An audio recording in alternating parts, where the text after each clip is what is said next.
3일 동안 우리 예수님과 친밀히 동행하셨습니까? 네, 언제나 순간순간 우리 하나님 앞에서 살아가는 저와 여러분 되시기를 축원합니다. 사도 베드로와 요한이 나면서부터 걷지 못한 자를 예수 그리스도의 이름으로 걷게 했습니다. 이 일로 인해서 사도 베드로와 요한이 결국에는 사내들인 공의 앞에 서게 됩니다. 5절 말씀, 6절 말씀 같이 한번 더 보시겠습니다. 여러분, 이튿날 관리들과 장로들과 서기관들이 예루살렘에 모였는데 대제사장 안나스와 가바야와 요한과 알렉산더와 및 대제사장의 문중이 다 참여하여 5절과 6절 말씀의 이 공회가 바로 사내들인 공회입니다. 여러분, 사내들인 공회는 오늘날로 말하면 국회의원쯤 되는데 국회죠. 국회가 되는데 그 당시 사내들인 공회는 의원이 71명이에요. 당시로서는 굉장히 큰 규모의 공회인데 이들이 그 공회에서 사람을 죽이기도 하고 살리기도 합니다. 그런데 베드로와 요한이 바로 거기에 잡혀간 거예요. 여기서 우리 예수님도 이들에게 재판을 받고 사형 언도를 받고 결국에는 십자가에 죽으셨죠. 정말 당시로서는 정말 무시무시한 권력기관입니다. 예수님이 그때 이것에서 이들에게 재판을 받을 때 베드로의 모습은 어떠했는지 누가복음 23장 54절 이하에 보시면 나옵니다. 베드로는 당시 무엇을 하고 있었는가? 베드로는 예수님이 재판을 받을 때 저 사내들은 공회의원들이 너무너무 무서워서 가까이 가지도 못하고 멀찍이 떨어져서 우리 예수님이 어떻게 될까 하고 구경하고 있었어요. 그때 한 여종이 베드로에게 다가오면서 너도 저 사람 예수와 함께 있었지 하고 물으니까 베드로는 너무나 천연덕스럽게 여자여 나는 저 사람 몰라 하고 예수님과 자신이 전혀 상관이 없다고 부인해버립니다. 조금 후에 또 다른 사람이 너도 그 당이라 이렇게 말하니까 베드로가 이 사람아 나는 아니야 하고 두 번째 예수님을 부인합니다. 그런데 베드로는 저들이 무서우면서도 불구하고 예수님 곁을 떠나지 못해요. 그냥 도망가 버리면 되잖아요. 그런데 예수님 곁을 떠나지 못합니다. 그러니까 실제로는 마음속에 예수님이 베드로를 부인할 수 없는 거예요. 마음으로는 예수님을 부인 못해요. 그런데 무서우니까 입술로만 예수님을 부인한다고 그렇게 말하는 베드로이지요. 1시간쯤 있다가 또 한 사람이 이번에는 장담하면서 이렇게 말해요. 이 사람은 갈릴리 사람이다. 그러니까 반드시 예수와 함께 있었다. 그때 베드로가 세 번째 이렇게 부인하죠. 이 사람아 나는 당신이 무슨 말을 하는지 도무지 모른다. 그렇게 말해요. 그때 예수님이 고개를 돌려서 베드로를 봅니다. 베드로의 눈과 예수님의 눈이 거기에서 마주쳐요. 그 찰나 베드로가 예수님이 말씀하신 게 생각나죠. 닭 울기 전에 네가 나를 3번 부인할 것이다. 이 말이 생각이 나서 밖에 나가서 심히 통곡하면서 울었다. 그렇게 나옵니다. 여러분, 그런 베드로가 오늘은 똑같은 장소, 똑같은 사람들 앞에서 어떻게 서 있습니까? 완전히 딴 사람이 되었어요. 전혀 다른 사람이 되었어요. 제가 이 말씀을 준비하면서 다른 말씀을 준비하면서도 참 은혜를 많이 받는데 오늘 말씀을 준비하면서 참 은혜를 많이 받았습니다. 은혜되는 구절 앞에서 그 자리에서 무릎 꿇고 또 기도를 드렸습니다. 나는 저와 여러분이 정말 이렇게 변화되기를 간절히 축원하고 사모합니다. 그 무시무시한 사람들, 그 무서운 권력 앞에서 베드로와 요한을 보시기 바랍니다. 완전히 딴 사람이 되어가지고 당당하게 그들 앞에서 말을 합니다. 그들은 도대체 어떻게 그 두려운 자리에서도 이렇게 당당하게 예수님을 전할 수 있었습니까? 오늘 8절 말씀 보면 이에 베드로가 성령이 충만하여 그랬습니다. 베드로가 성령이 충만하였기 때문에 베드로가 완전히 변한 것이지요. 그들 앞에서 담대하게 복음을 증거한 거예요. 여러분, 성령 충만이 무엇입니까? 오늘 18절 19절 말씀 보시면 성령 충만이 무엇인가 나옵니다. 18절 19절 같이 한번 읽어보겠습니다. 그들을 불러 경고하여 도무지 예수의 이름으로 말하지도 말고 가르치지도 말라 하니 베드로와 요한이 대답하여 이르되 하나님 앞에서 너희의 말을 듣는 것이 하나님의 말씀을 듣는 것보다 옳은가 판단하라. 여러분, 성령 충만은 하나님 앞에서 사는 것이 성령 충만입니다. 언제나 하나님 앞에서 살아가는 모습, 이게 성령 충만한 모습이에요. 하나님 앞에서 산다는 것은 하나님을 인격적으로 존중해 준다는 뜻이에요. 어떤 상황에서든지 내 앞에 계시는 하나님을 하나님으로 인격적으로 존중해 줘요. 이것이 여러분 성령 충만입니다. 저와 여러분이 하나님 앞에서 사는 성령 충만한 사람들이 되시기를 주의 이름으로 축원을 드립니다. 베드로와 요한은 하나님 앞에서 성령 충만한 삶을 살았기 때문에 여기에 놀라운 말씀이 있지요. 바로 성령 충만 받기 전에 그렇게 무서운 사람들이 성령 충만한 후에는 지금 이 자리에서는 그들이 아주 작게 보인다는 거예요. 완전히 달라졌어요. 그 권력을 쥐고 있는 그 사람들이 무서워서 가까이 가지도 못하고 예수님을 3번이나 부인했던 베드로가 그들 앞에서 그 장소에서 어떻게 이렇게 바꿔질 수 있느냐고 말이에요. 무엇 때문이죠? 성령 충만 때문이다. 하나님 앞에서 살아가는 성령 충만 때문에 이렇게 완전히 바꿔졌다는 거예요. 그래서 하나님을 크게 보이니까 그들이 작게 보인 거죠. 하나님이 너무너무 큰 하나님으로 보이니까 그들이 너무너무 작게 보인 거예요. 여러분, 이것이 성령 충만한 사람의 증거인 줄로 믿습니다. 지금 자기 눈앞에는 지금 공예 회원들 70명이 정말 무서운 눈초리로 내려다보고 있습니다. 그들은 예수를 십자가에 못 박았던 사람들이었고 지금 예수의 제자들도 죽이려고 사실 붙잡아 온 거예요. 그러나 그들 앞에서 베드로가 본 것은 그들이 아니었고 하나님 앞에서 하나님이었다는 거예요. 이것이 복음의 능력이고 성령의 역사인 줄로 믿습니다. 여러분, 성령 충만함은 우리에게 어느 순간에나 우리는 하나님과 함께 있다고 하는 분명한 믿음을 우리에게 심어줍니다. 예수 그리스도는 십자가에서 죽으시고 사흘 만에 부활하셔서 40일 후에 하나님의 보좌로 승천하신 것, 그걸로 끝나는 것이 아니라 우리 예수님께서 약속하신 대로 성령 하나님이 우리 가운데 오셨고 우리 마음에 오신 줄로 믿습니다. 이 믿음이 지금 베드로에게 성령의 충만함을 주신 거예요. 마틴 루터가 종교개혁을 할 때 그 당시 사내들인 공예처럼 마틴 루터가 종교개혁을 할 때 이 보름스 공예가 있었는데 이 보름스 공예가 그토록 무서운 정치, 종교가 결합한 최고의 권력 기관이었어요. 루터를 잡아서 루터를 죽이려고 하니까 마틴 루터가 거기에서 그 보름스 공예 앞에서 왜 자기가 종교 개혁을 하는지 담대하게 말합니다.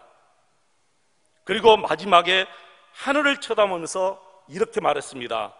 하나님, 제가 여기 서 있습니다. 하나님 앞에 서 있다는 거예요. 그리고 루터는 하나님을 바라보았습니다. 그래서 죽음의 위협 앞에서도 굴하지 않고 마지막까지 종교 개혁을 안수한 줄로 믿습니다. 스데반 집사님이 순교할 때 유대인들이 이를 갈면서 스데반 집사님을 향해서 돌을 던졌습니다. 얼마나 고통스럽고 두려운 자리입니까, 여러분? 그런데 그때 스데반 집사님이 하나님을 바라보았습니다. 우리 하나님은 하늘 문을 여시고 스데반 집사님을 맞아 주었지요. 그 순간 사람들이 자기를 어떻게 하든 전혀 두렵지 않았습니다. 오히려 스데반 집사님의 얼굴이 천사처럼 되었다, 그렇게 성경은 증거해요. 사랑하는 성도 여러분, 우리가 하나님 앞에서 이렇게 살아야 될 줄로 믿습니다.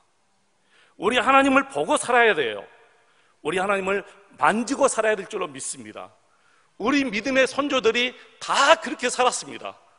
보이지 않는 하나님을 정말 만지는 것처럼, 보는 것처럼 그렇게 믿고 산 거예요.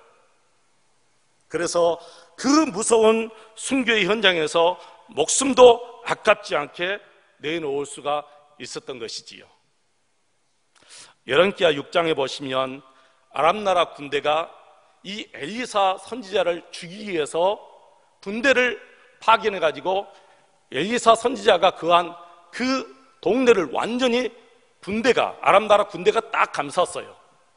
그런데 그것을 본 그 상황 앞에서 엘리사 선지자와 엘리사를 돕고 있는 그 사환의 마음은 완전히 달라요. 엘리사 선지자는 그 아람 나라 군대를 보면서도 너무너무 태연해요. 너무너무 담대해요. 전혀 두려움이 없어요. 근데 사환은 두려움에 떨면서 벌벌 떨고 있어요. 무엇이 그 두 사람을 그렇게 바꾸어 놓습니까? 하나님을 보는 눈이 있는 사람과 하나님을 보는 눈이 없는 사람의 차이예요. 믿음의 차이예요. 그래서 엘리사 선지자가 기도합니다. 하나님, 사환 게하시의 눈을 열어주십시오. 우리 하나님께서 엘리사의 기도를 들으시고 사환의 눈을, 영적인 눈을 열어주니까 사환이 무엇을 보았느냐 하면은 그 아람 군대를 또다시 포위하고 있는 하나님의 불말과 불병거들을 본 거예요. 여러분, 하나님을 늘 보고 사는 사람, 하나님 앞에서 사는 사람들은 어떤 상황, 어떤 두려움의 상황에서도 결코 두렵지 않습니다. 왜 그럴까요? 하나님을 보고 살기 때문에. 정말 높고 높으신 하나님, 위대하고 위대하신 우리 하나님을 보고 살기 때문에 다른 것들은 정말 시시하게 보이는 거예요. 아주 작게 보이는 거예요. 그러니까 그 어떤 것도 두려울 수가 없는 것이지요. 충청도 오지 출신의 어떤 청년이 한 번도 바다를 본 적이 없는데 청년이 되어서 친구들과 함께 바다를 보러 나갔대요. 물론 그 전에 그림을 통해서, 사진을 통해서 바다를 보았지만 실제로 바다를 본 것은 청년 때 처음이에요. 그 바다를 보고 그 자리에서 엉엉 울었대요. 바다가 이렇게 큰지 몰랐다는 거예요. 바다가 이렇게 넓고 이렇게 큰지 몰랐다는 거예요. 그러면서 그 자리에서 엉엉 울었대요. 저는 어려서부터 바다를 보았기 때문에 그 사람의 마음을 다 알 수 없지만 그 말은 이해가 되더라고요. 그는 바다가 큰 것을 보면서 또한 무엇을 보았느냐면은 자기 자신이 너무 초라한 것을 본 거예요. 자기 자신이 너무 작은 것을 본 거예요. 자기 문제, 그리고 자기 계획, 자기 삶이 너무 작다는 것을 그 바다 앞에서 보면서 울었다는 거예요. 여러분, 바다 하나를 보고도 이런 느낌을 받는다면 정말 우리 하나님을 보고 사는 사람은 어떤 마음을 가지고 살고 어떤 삶을 여러분 살 수 있습니까? 우리가 가진 판단, 우리 생각, 우리 계획, 모든 것이 다 바뀌어버리고 맙니다. 하나님을 보고 사는 사람들은 모든 것이 다 바뀝니다. 하나님을 알고 나면 두려울 것이 정말 전혀 없어져 버려요. 그 어떤 것도 염려가 안 돼요. 세상에 크다, 문제가 힘들다, 어렵다 할 것도 다 없어져요. 하나님이 너무너무 크신 분으로 자기에게 다가오기 때문에 그렇습니다. 여러분, 바다 하나를 보고 그럴 수 있다면 하나님을 만나고 난 다음에 도대체 어떤 변화가 내 마음속에, 우리 삶 속에 일어나야 되겠습니까? 하나님을 너무 막연하게, 정말 소설 속의 하나님으로 늘 이렇게 막연하게 생각하고 살기 때문에 결국에는 우리의 삶이 변화가 안 되고 늘 두려우면 두려움에 우리가 휩싸이고 염려하고 근심이 오면 그 염려와 근심 속에 메어서 살 수밖에 없는 거예요, 여러분. 그러다 저와 여러분이 정말 하나님을 아는 눈이 뜨이고 나면 이 세상에 더 이상 무서울 것이 없어지고 걱정할 것이 없어진 줄로 믿습니다. 그동안에는 큰 것도 많았고 놀랄 일도 많았지만 하나님을 만나고 난 이후에는 이 모든 것이 다 사라진다는 거예요. 왜 그러죠? 그보다 더 크신 하나님을 보고 살고 그 하나님 앞에서 우리가 살기 때문에 그렇습니다.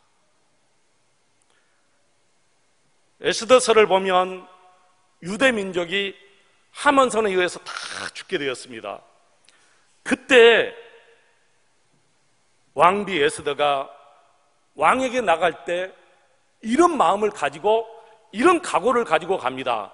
죽으면 죽으리라 하고 왕 앞에 나갑니다. 사랑하는 성도 여러분, 여러분은 한 번만이라도 죽으면 죽으리라 그런 심정으로 정말 예수님을 믿어보았고 신앙생활을 해본 적이 있으십니까? 오늘 이 자리에 계신 분들 중에 자신 없는 분들이 분명히 계실 것 같습니다. 한 번도 내가 죽으면 죽으리라 그런 각오를 가지고 예수를 믿어본 적이 있는가? 왜 그런 마음이 없고 왜 그런 각오가 없을까요? 하나님을 만나지 못했기 때문이고 하나님 앞에서 우리가 살지 못했기 때문에 그런 각오가 있을 수가 없는 것입니다. 그러나 하나님을 바라보고 나면 오늘 이 자리에 있는 모든 분들이 분명히 죽으면 죽으리라 주저하지 않고 이렇게 고백하고 하나님을 믿게 될 줄로 믿습니다. 이렇게 하나님을 믿고 사는 것은 정말 우리에게 큰 복이고 은혜이고 엄청난 은혜입니다. 하나님을 바라보는 자, 눈앞이 캄캄해지는 고난의 순간이 오더라도 가야 할 길이 분명히 더 환하게 빚어지는 것이지요. 정말 내가 어디로 가야 하는지, 어떤 길이 정말 사는 길인지, 어떤 길이 하나님 기뻐하시는 일인지, 어떤 길이 하나님 앞에 내가 복받는 길인지 너무나도 선명하게 우리 눈앞에 너무나 선명하게 다 보일 수밖에 없어요. 하나님 앞에 사는 사람들은. 그러나 막연하게 하나님을 믿고 사는 사람들은 어떤 길이 복받는 길인지 모릅니다. 설령 안달지라도 그 길을 못 가는 거예요. 대제사장들과 장로들이, 이 산헤드린 공회 회원들이 베드로가 자기들 앞에서 이 복음을 이렇게 담대하게 전하는 것을 보고 너무 깜짝 놀랐어요. 13절에 보니까 그들이 베드로와 요한이 담대하게 말함을 보고 그들을 본래 학문 없는 범인으로 알았다가 이상히 여기며 그랬어요. 베드로와 요한이 담대하게 말함을 보고 그들을 본래 학문 없는 범인으로 알았다가 이상히 여기며, 맞습니다. 베드로와 요한은 학문 없는 범인입니다. 근데 이들이 오해한 거예요. 뭘 오해한 것입니까? 학문이 많이 있는 사람들은 담대하게 말을 잘하는 줄 알고, 학문을 배우지 못한 사람, 학문이 없는 사람들은 자기들 권력 앞에서 꼼짝도 하지 못하고 말도 하지 못하고 그럴 줄 알았어요. 실제로 지금까지 많은 사람들이 그렇게 살아왔어요.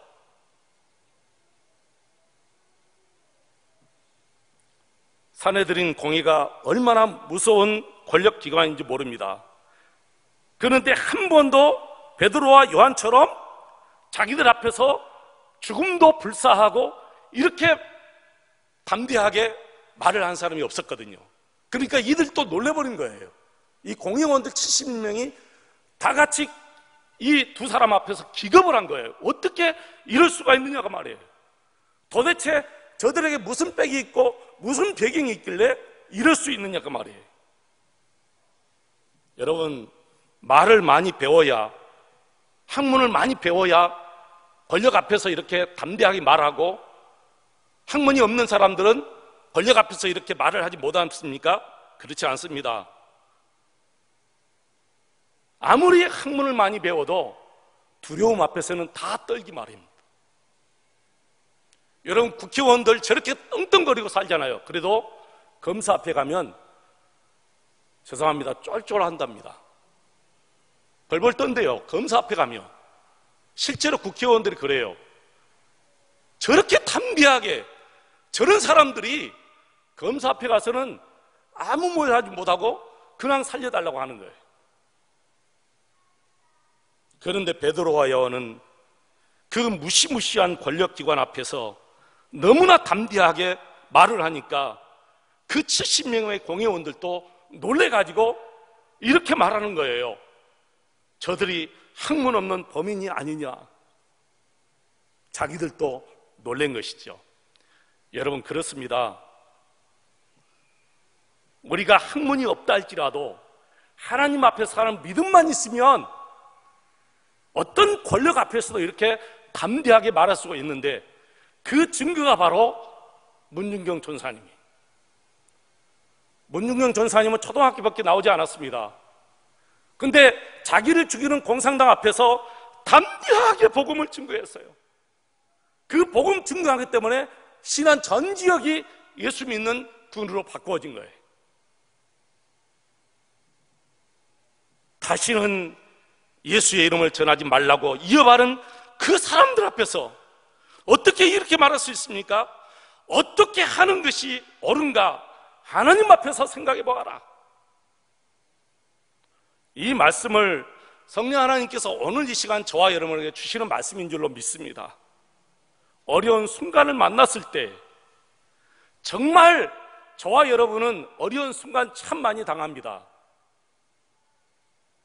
어려운 순간 만났을 때 어떻게 할 것인지 두려운 마음으로 판단해서는 절대로 안 될 줄로 믿습니다. 누구 앞에서 판단해야 됩니까?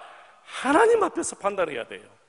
어떤 상황 앞에서도 두려움으로 판단하면 다 거기에서 무릎 꿇고, 사람들 앞에서 무릎 꿇고 염려와 걱정에 매이고 두려움에 벌벌 떨 수밖에 없지만, 살아계신 하나님 앞에서 판단하면 그 큰 문제도 작게 보입니다. 그렇게 큰 권력을 가진 사람도 작게 보이는 거예요. 여러분도 밤잠을 자지 못하고 염려하고 두려워하지는 않으십니까? 그러나 두려움이 결코 괴로운 환경 때문에 오는 것은 아닌 것을 우리가 알아야 돼요. 두려움은 어디서 오느냐? 환경 때문에 오는 것이 아니라 내 마음에서 일어나는 거예요. 하나님을 크게 보는 눈이 있는 사람들은 이 두려움도 쫓겨가는 것이고, 하나님보다 문제를 크게 보는 사람들은 결국에는 그 두려움에 사로잡혀서 벌벌 떨게 되는 줄로 믿습니다. 여러분, 준비되셨습니까?